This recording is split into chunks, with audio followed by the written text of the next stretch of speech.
Introduction. Cascading Style Sheets, CSS, is a critical tool for web developers and designers. CSS offers the Calc function to perform calculations within CSS. The Calc function offers a dynamic approach to managing web page layout and design. Understanding CSS Calc function. The CSS Calc function allows calculations to determine CSS property values. It can be used with any CSS property that requires numerical values. The function can perform addition, subtraction, multiplication, and division. Different units of measurement can be used in a single expression. Example, div calc 100% divided 80px, which calculates the width of a div by subtracting 80px from the total available width. Using different units in CSS Calc, one advantage of Calc is the ability to mix different units in one calculation.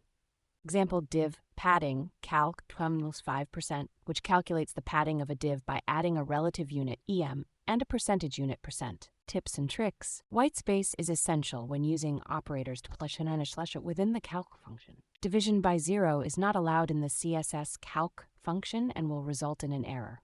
Only one of the arguments can be a number when using multiplication or division. Examples of valid calculations, calc 20px2 or calc 100%. Conclusion. The CSS Calc function offers a dynamic way to calculate CSS property values. It allows for the use of different units in one calculation. The function adapts to changes in viewport size or font size. Understanding the syntax rules and limitations of the Calc function is crucial to avoid errors.